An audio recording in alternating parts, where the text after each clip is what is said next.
नमस्कार मित्रांनो, जय श्री कृष्ण, श्री स्वामी समर्थ, जय श्रीराम, जय हनुमान. तुमचे मनापासून स्वागत आहे. आज आम्ही तुमच्यासाठी अशी एक कथा घेऊन आलो आहोत, जी प्रत्येक विवाहित स्त्री आणि प्रत्येक विवाहित पुरुषाने आयुष्यात किमान एकदा तरी ऐकलीच पाहिजे. अनेक लोक दिवसभर कष्ट करतात, रात्रंदिवस मेहनत करतात, देवपूजा करतात, दानधर्म करतात, तरी त्यांच्या घरात सुख टिकत नाही. काहींच्या घरात पैसा येतो, पण तो टिकत नाही. काहींच्या संसारात प्रेम असते, पण शांती नसते. काही घरांमध्ये सतत किरकोळ कारणांवरून वाद होत राहतात. काही पती पत्नी दिवसभर एकमेकांसाठी कष्ट करतात, पण रात्री मात्र अबोला धरून झोपतात. अनेकांना वाटते की हे सर्व नशिबामुळे आहे, ग्रहदोषामुळे आहे किंवा काळ वाईट असल्यामुळे आहे. पण मित्रांनो, अनेक वेळा आपल्या आयुष्यातील मोठ्या अडचणींचं कारण एखादी खूप छोटी सवय असते.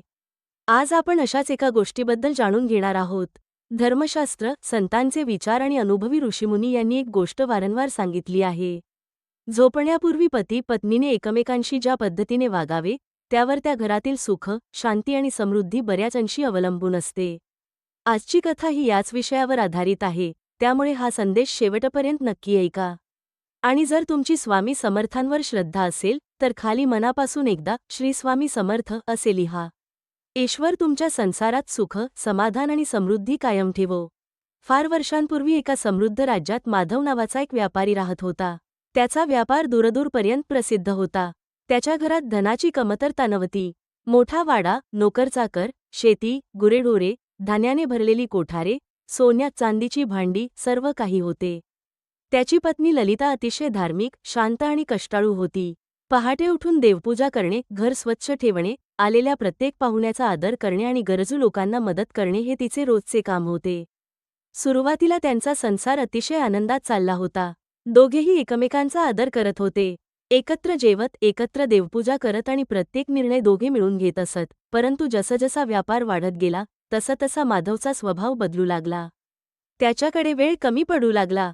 दिवसभर व्यापार, हिशेब आणि व्यवहार यात तो इतका गुंतून जाई की घरातील माणसांसाठी त्याच्याकडे वेळच उरत नसे. ललिता त्याची वाट पाहत असे. ती त्याच्यासाठी जेवण वाढून ठेवत असे. पण माधव उशिरा येई, थकलेला असे आणि किरकोळ कारणावरून चिडचिड करू लागे. हळूहळू त्यांच्या बोलण्यात गोडवा कमी झाला. प्रेम कमी झाले नाही, पण ते व्यक्त होणं थांबलं. दिवसेंदिवस राग वाढत गेला. काही दिवसांनी अशी वेळ आली की दोघेही रागाने एकमेकांशी न बोलताच झोपत असत. सुरुवातीला त्यांना वाटले की हे काही दिवसांचे आहे. पण काही महिन्यातच घरात विचित्र बदल दिसू लागले. व्यापारात नुकसान होऊ लागले. ज्या व्यवहारातून नेहमी फायदा होत असे, तिथे तोटा होऊ लागला. विश्वासू नोकर फसवणूक करू लागले. घरात आजारपण वाढू लागले. मुलं सतत आजारी पडू लागली. न भरलेलं असूनही समाधान उरलं नाही. सोनं असूनही मन गरीब झाल्यासारखं वाटू लागलं. ललिताला अनेकदा वाटे की एवढी पूजा करूनही देव आपल्याकडे का पाहत नाहीत. माधवच्या मनातही अस्वस्थता वाढू लागली. पण दोघांपैकी कोणीही स्वतःमध्ये बदल करण्याचा विचार करत नव्हता. एके दिवशी त्या राज्यात एक वृद्ध संन्यासी आले. त्यांच्या ज्ञानाची कीर्ती दूरवर पसरली होती. लोक सांगत होते की ते कोणाचं भविष्य सांगत नाहीत, पण माणसाच्या दुःखाचं मूळ कारण ओळखतात. ही गोष्ट माधवच्या कानावर पडली. सुरुवातीला त्याने दुर्लक्ष केलं, पण ललिताने आग्रह केला. शेवटी दोघेही त्या संन्याशांच्या दर्शनासाठी गेले. त्यांनी नम्रपणे आपली अडचण सांगितली. माधव म्हणाला, महाराज, माझ्याकडे सर्व काही आहे, पण समाधान नाही. पैसा आहे, पण तो टिकत नाही. घर आहे, पण घरात आनंद नाही. देवपूजा आहे, पण मनाला शांती नाही. संन्याशांनी दोघांकडे काही क्षण शांतपणे पाहिलं. त्यांनी कोणताही मंत्र सांगितला नाही, कोणताही यज्ञ सांगितला नाही, कोणतंही दान सांगितलं नाही. त्यांनी फक्त एक प्रश्न विचारला, तुम्ही दोघे रात्री झोपण्यापूर्वी शेवटचं एकमेकांशी काय बोलता? दोघेही एकमेकांकडे पाहू लागले. उत्तर नव्हतं. संन्यासी पुन्हा म्हणाले, राग मनात ठेवून झोपता का? दिवस संपण्यापूर्वी एकमेकांची क्षमा मागता का? देवाचं नाव घेऊन एकमेकांच्या सुखासाठी प्रार्थना करता का? माधवने मान खाली घातली. ललिताच्या डोळ्यात पाणी आलं, कारण या तिन्ही प्रश्नांची उत्तरं नाही अशीच होती. संन्यासी प्रेमाने म्हणाले, लक्षात ठेवा, संसार धनाने नाही तर मनाने टिकतो.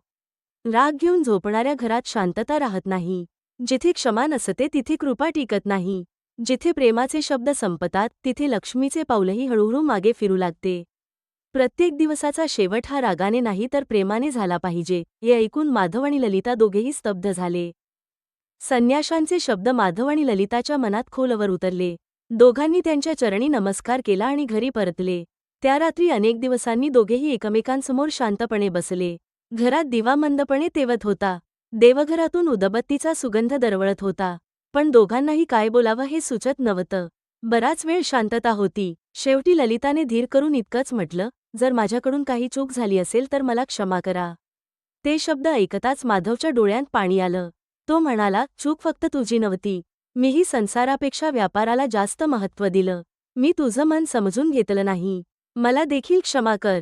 त्या रात्री अनेक महिन्यांनी दोघांनी देवासमोर हात जोडले. एकत्र बसून श्री स्वामी समर्थांचे नाव घेतले. घरातील सुख, मुलांचे आरोग्य, आई वडिलांचे आयुष्य आणि संसारातील शांततेसाठी प्रार्थना केली. त्या दिवसापासून त्यांनी एक नियम केला. दिवसात कितीही काम असो, कितीही मतभेद झाले तरी रात्री झोपण्यापूर्वी राग मनात ठेवायचा नाही. एकमेकांशी प्रेमाने बोलायचं, देवाचं स्मरण करायचं आणि शांत मनाने झोपायचं. पहिल्या काही दिवसांत काही विशेष बदल जाणवला नाही. पण मनातील ओझं हलकं झाल्यासारखं वाटू लागलं. माधवची चिडचिड कमी झाली. ललिताच्या चेहऱ्यावर पुन्हा हसू दिसू लागलं. मुलांनाही घरातील बदल जाणवू लागला. घरात पुन्हा हसण्याचे आवाज घुमू लागले.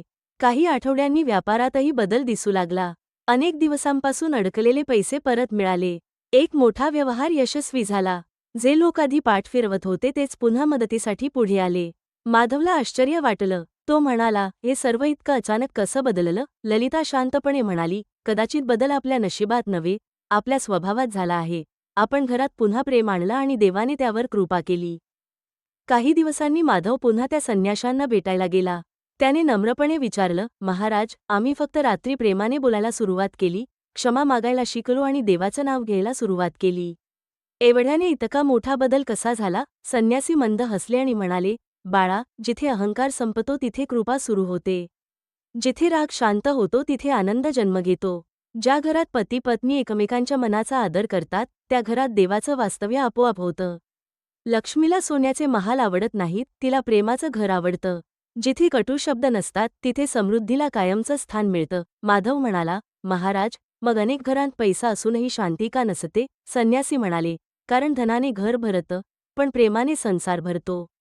धनाने वस्तू विकत घेता येतात, पण विश्वास विकत घेता येत नाही. रागाने जिंकलेला वाद क्षणभर आनंद देतो, पण प्रेमाने जिंकलेलं मन आयुष्यभर साथ देतं. संन्याशांनी पुढे एक प्रसंग सांगितला. ते म्हणाले, अनेक वर्षांपूर्वी एका राजाने मला हाच प्रश्न विचारला होता.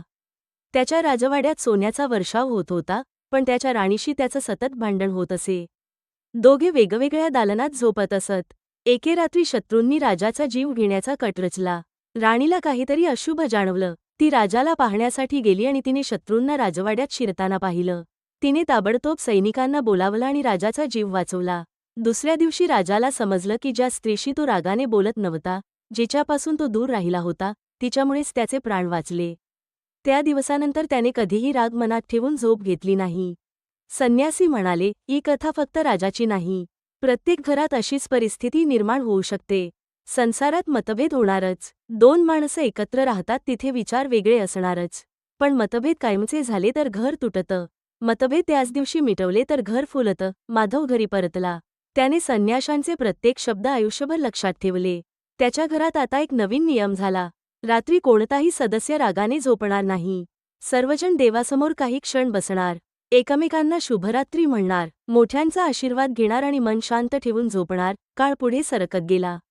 काही वर्षांत माधवचा व्यापार पुन्हा पूर्वीपेक्षा मोठा झाला. पण यावेळी त्याला धनाचा गर्व नव्हता. कारण त्याला समजलं होतं की घरातील प्रेम हेच सर्वात मोठं धन आहे. गावातील लोक त्याच्याकडे सल्ला घ्यायला येऊ लागले. तो प्रत्येकाला एकच गोष्ट सांगत असे, संसार टिकवण्यासाठी मोठमोठी उपाय करण्याची गरज नाही. झोपण्यापूर्वी राग सोडा, क्षमा करा, प्रेमाने 2 शब्द बोला आणि देवाचं नाव घ्या. मित्रांनो, या कथेतून आपल्याला खूप मोठी शिकवण मिळते. पती पत्नी हे एकाच रथाची 2 चाकं आहेत. एक चाक थांबलं तर रथ पुढे जाऊ शकत नाही. संसारात मतभेद होणं स्वाभाविक आहे, पण ते मनात साठवून ठेवणे योग्य नाही. दिवस संपण्यापूर्वी एकमेकांची माफी मागा. चूक कोणाचीही असो, संसार जिंकणं हे वाद जिंकण्यापेक्षा नेहमी मोठं असतं. झोपण्यापूर्वी देवाचं स्मरण करा. आपल्या जोडीदाराच्या सुखासाठी मनापासून प्रार्थना करा. कारण ज्या घरात प्रार्थना असते तिथे आशा असते. ज्या घरात क्षमा असते तिथे प्रेम असतं. आणि ज्या घरात प्रेम असतं तिथे लक्ष्मीचं कायम वास्तव्य असतं. हे लक्षात ठेवा. प्रत्येक रात्री झोपण्यापूर्वी उच्चारलेले प्रेमाचे 2 शब्द अनेक मोठ्या संकटांना घराच्या उंबरठ्याबाहेर थांबवू शकतात. रागाने दिवस संपवू नका. कटुतेने रात्र सुरू करू नका. आपल्या संसाराला प्रेमाचा, विश्वासाचा आणि देवभक्तीचा आधार द्या. कारण ईश्वर त्याच घरावर विशेष कृपा करतो जिथे मनं जोडली जातात. मित्रांनो, जर आजची ही कथा तुमच्या मनाला स्पर्श करून गेली असेल, तर मनापासून श्री स्वामी समर्थ असे लिहा. हा संदेश तुमच्या कुटुंबातील आणि मित्रपरिवारातील विवाहित दाम्पत्यांपर्यंत जरूर पोहोचवा. कदाचित या एका छोट्या सवयीमुळे एखाद्या घरात पुन्हा हसू परत येईल, एखादा संसार वाचेल आणि एखाद्या कुटुंबात सुख, शांती आणि समृद्धीचं नवीन पर्व सुरू होईल. श्री स्वामी समर्थ महाराजांची कृपा तुमच्या संपूर्ण परिवारावर सदैव राहो. जय श्रीकृष्ण. श्री स्वामी समर्थ.